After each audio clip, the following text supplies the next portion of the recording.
जय भीम नमो बुद्धाय। आज आम ध्यान कौन ध्यान समय जो बाधा सब आसी थाए मन भितर ता उपरे आम आज विचार विमर्श करवा ता विषय आम आज किछि जानिबा। तो आसंतु जानिबा ध्यान मनुष्य जीवन रे केते मैंने विशेष जगह नहीं ता विषय आज जानिबा। ध्यान बुद्ध आमको देइथिले ध्यान आपण भारत वर्ष रे सारा विश्व रे जेते भी आज बुद्धंकर प्रतिमूर्ति अच्छी से सबू मूर्ति आपण देखिथिबे कि बुद्ध समस्त मूर्ति रे ध्यान अवस्था रे बसी थांती। तो मु आज से ध्यान अवस्था को माने आपण को कहबा जाउछि। ध्यान साधना निज मन को जानिबार कला ही ध्यान अटे। सत्य को जानिबा को बुद्ध कहा जाए। ध्यान से मार्ग रे जहा द्वारा साधारण मनुष्यटीए बोध मार्ग पर्यंत जीवा को सहाय्य करि थाए ताकू ध्यान मार्ग कहा जाए। ध्यान माध्यम रे आपण बोध मार्ग को भी आपण जाई परिबे। दुखर कारण और तार निवारणर मार्ग मध्य यही ध्यान रु आसी थाए। आंतरिक परिवर्तन रो मार्ग, मनर भावनार मार्ग, निज काया वाणी मनर जागृति ही हमको ध्यान माध्यम रे मिली थाए। तेणु आस आज बुझिबा प्रकृत रे आमे ध्यान समय जो बाधा सब आसी थाए से बाधा उपरे आज आमे संक्षिप्त आलोचना करिबा। तो ध्यान साधना इठी तीन प्रकार ध्यान रो अवस्था था जेटी एकाग्रता, ध्यान अवस्था और अंतर्दृष्टि। तो एटा गुटे एकाग्रता रे बसिबा, एकाग्रता मन भितर आसीबा या ध्यान अवस्था रे बसिबा या अंतर्दृष्टि निज को निजे देखिबार जो भावना हेले जो बाधा सृष्टि होता है। एक्चुअली बुद्धंक हिसाब रे बाधा आम शरीर रे आम मन रे 97,000 प्रकार बाधा आसी थाए। 97,000 97,000 बाधा आम जीवन आम मन भितरे सदा सर्वदा आसी थाए। आउ 97,000 बाधा भितरे 99% नेगेटिव थॉट आम मन थरे ध्यान करने समय बेसिकली आसी थाए। आउ 1% मात्र जो रहिला ताहा आम पॉजिटिव थॉट रु आसी थाए। जो ता मध्य भी 2 और 3% मनर विचार 2 ରୁ 3% मनर विचार बाद बाकी सब गोटे न्यूरन बाधा है, गोटे नेगेटिव थॉट आम मन भितर आसी थाए। चलंतु बुझिबा। तो प्रकृत रे बाधा बुद्धंक हिसाब रे कौन कौन से हमको बतैथिले या से हमको मार्गदर्शन करथिले कि प्रकृत रे जेते बेला हम ध्यान अवस्था को जाऊ बेसिकली ये 5 प्रकार बाधा हम जीवन रे आसी थाए। ये 5 प्रकार बाधा कौन कौन? प्रथम बाधा ना है काम छंद अर्थात इंद्रियंकर आसक्ति। जेते बेले आमे ध्यान मार्ग रे बसु या ध्यान अवस्था रे बसु इंद्रिय एपटे सेपटे मन जाए। केते बेले को अमेरिका जाइकरी जे पड़ी जा को जगार जाइकरी बुलू थाए। ये प्रकार विभिन्न मन भितर गोटे छवि अंकित हो जाई थाए।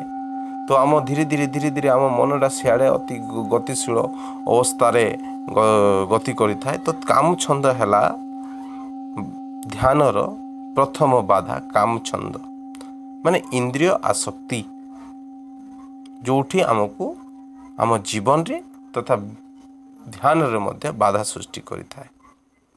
एटा मन रे सृष्टि होता है। मन रे जिमती ये बुद्ध देले ये जो ବାଧା ଅଛି, ମାନେ କଲରଫୁଲ୍ ପାଣିର ଉପମା ଦେଇଛନ୍ତି ଏଠି ବୁଦ୍ଧ। ଯେମିତି କଲରଫୁଲ୍ ପାଣି କୌଣସି କର୍ମରେ ଲାଗେ ନାହିଁ, ନା ପିଇ ହୁଏ, ତାର ଶୁଦ୍ଧତା ବି ନଷ୍ଟ ହୋଇଯାଇଥାଏ।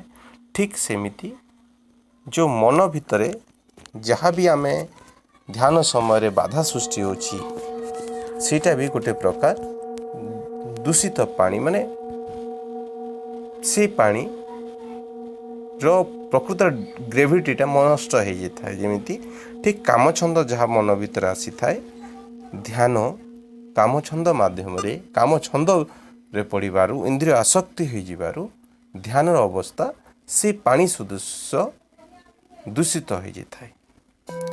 ଦ୍ୱିତୀୟ ବାଧା ହେଲା ବ୍ୟାପାଦ। ବ୍ୟାପାଦ ଅର୍ଥାତ୍ ଦ୍ୱେଷ ବା ତିରସ୍କାର କହିପାରିବା। ଆମେ ଯଦି କାହା ଉପରେ ରାଗୁଛୁ ୟା କାହା ଉପରେ ଆମର ନିଜର ଗୋଟେ ରାଗିକ ମାନେ କ୍ରୋଧାନ୍ୱିତ ହେଉଛୁ, ସେ ପ୍ରତିସାଦ ଦେଉଛୁ, ତାହେଲେ ସେ ଅବସ୍ଥା ଆମର ବାଧା ପାଇଁ ବହୁତ ବାଧା ଦେଇଥାଏ ଧ୍ୟାନ ପାଇଁ। ତ ତେଣୁକରି ଦ୍ୱେଷକୁ ଏଇଠି ବୁଦ୍ଧ କହିଲେ, ହିନ୍ଦୀରେ ଯେମିତି କୁହାଯାଏ ଉବଲତା ହୁଆ ପାଣି, ମାନେ ଗରମ ପାଣି, ଫୁଟନ୍ତା ପାଣି। ଆମ ମନ ଭିତରେ ଯେତେବେଳେ ଦ୍ୱେଷ ଭାବନା ପ୍ରଦାନ ହୁଏ, ଦ୍ୱେଷ ଗୋଟେ ସବୁ ନାଶ କରିଦେଇଥାଏ ଯେତେବେଳେ ରାଗ ମଣିଷକୁ ଆସେ। ତ ତେଣୁକରି ଏଇଟା ଗରମ ପାଣି ଓ ଫୁଟନ୍ତା ପାଣି ସହିତ ବୁଦ୍ଧ ଏଇଠି ମାନେ ବର୍ଣ୍ଣନା କଲେ କି ଦ୍ୱେଷ ଗୋଟେ ଏମିତି ଜିନିଷ ବା ବ୍ୟାପାଦ ଗୋଟେ ଏମିତି ଜିନିଷ ଯାହାକୁ ଧ୍ୟାନ ଅବସ୍ଥାର ପ୍ରଥମ ଦ୍ୱିତୀୟ ବାଧା ଅଟେ, ଯାହାକୁ ଆମକୁ ଧ୍ୟାନ କରିବା ସମୟରେ ଆମର ପ୍ରତ୍ୟେକଟି କ୍ଷଣରେ ଆମକୁ ବାଧା ନେଇଥାଏ। ତୃତୀୟ ବାଧାଟି ହେଲା ଥିନ୍ମିଦ୍ଧ। ଥିନ୍ମିଦ୍ଧ ମାନେ ଆଳସ୍ୟ ବା ଉଦାସୀନତା। ଉଦାସୀନତା ବା ଆଳସ୍ୟ ହେଲେ ମାନସିକ ଯେଉଁ ଆଳସ୍ୟ, ଏଇଠି ଆଳସ୍ୟ ଆମେ ଦୁଇ ପ୍ରକାର ଆଳସ୍ୟ ବେସିକାଲି ଦେଖିଥାଉ। ଗୋଟେ ମାନସିକ ଆଳସ୍ୟ, ଗୋଟେ ଶାରୀରିକ ଆଳସ୍ୟ। ମନ ଭିତରେ ଯେଉଁ ଆଳସ୍ୟ ଓ ଗୋଟେ ଶାରୀରିକ ଆଳସ୍ୟ, ଯେଉଁ ଆଳସ୍ୟ ଫଳରେ ଆମେ କୌଣସି କର୍ମ ଆମେ କରିପାରୁନାହୁଁ, ମନ ଭିତରେ ଗୋଟେ ଉଦାସୀନତା ରହିଯାଇଥାଏ। ତ ଏଇଠି ବୁଦ୍ଧ ଥିନ୍ମିଦ୍ଧକୁ ଗୋଟେ ପ୍ରକାର ପ୍ରାଣୀଙ୍କ ପରି ଅବସ୍ଥା, ଏଇଟା ଯେଉଁ କାଇଯୁକ୍ତ ପାଣି, ଅର୍ଥାତ୍ ଶିଉଳି ଲାଗିଗଲେ ପାଣି ଯେମିତି, ସେ ଥିନ୍ମିଦ୍ଧ ମଧ୍ୟ ସେମିତି। ଯେତେ ମନ ଭିତରେ ଯେତେ ଆଳସ୍ୟ, ଶରୀରରେ ଯେତେ ଉଦାସୀନତା ଯେତେବେଳେ ଲାଗିଯାଇଥାଏ ମନରେ ଶରୀରରେ, ସେତେବେଳେ କାଇଯୁକ୍ତ ସେ ପାଣି ହେଇଥାଏ। ମନ ନିର୍ମଳ ରହିନଥାଏ ସେତେବେଳେ। କାଇଯୁକ୍ତ ପାଣି ସଦୃଶ ଏଇଠି ଆମେ ଯଦି କାଇଯୁକ୍ତ ପାଣି କିଛି ଆମର କର୍ମରେ ଲାଗେ ନାହିଁ, ସେ ପ୍ରକାର ଥିନ୍ମିଦ୍ଧ ଯେଉଁ ଆଳସ୍ୟ ରହିଛି, ଉଦାସୀନତା ଅଛି, ଆମ ପ୍ରତ୍ୟେକ ଜୀବନରେ ମଧ୍ୟ ବାଧା ସୃଷ୍ଟି କରିଥାଏ ଓ ଧ୍ୟାନ ମାଧ୍ୟମରେ ବି ଆମକୁ ବାଧା ସୃଷ୍ଟି କରିଥାଏ। ଆଉ ଚତୁର୍ଥ ଧ୍ୟାନ ବାଧା ହେଲା ଉଦୁଚ୍ଛ କୁକୁଚ୍ଛ। କ'ଣ? ଉଦୁଚ୍ଛ କୁକୁଚ୍ଛ। ଉଦୁଚ୍ଛ କୁକୁଚ୍ଛ ଯଦି ତା ବିଷୟରେ ଜାଣିବା, ଯାହାକୁ ଆମେ ଚିନ୍ତା ଓ ଅସ୍ଥିରତା କହୁ। ଏଇଟା ବି ଦୁଇ ପ୍ରକାର ଥାଏ, ଗୋଟେ ମେଣ୍ଟାଲି ଆଉ ଗୋଟେ ଫିଜିକାଲି। ମାନସିକ ଅସ୍ଥିରତା ଗୋଟେ, ଯେ ମାନସିକ ଚିନ୍ତା ଗୋଟେ, ଆଉ ଗୋଟେ ଫିଜିକାଲ ଚିନ୍ତା ଗୋଟେ।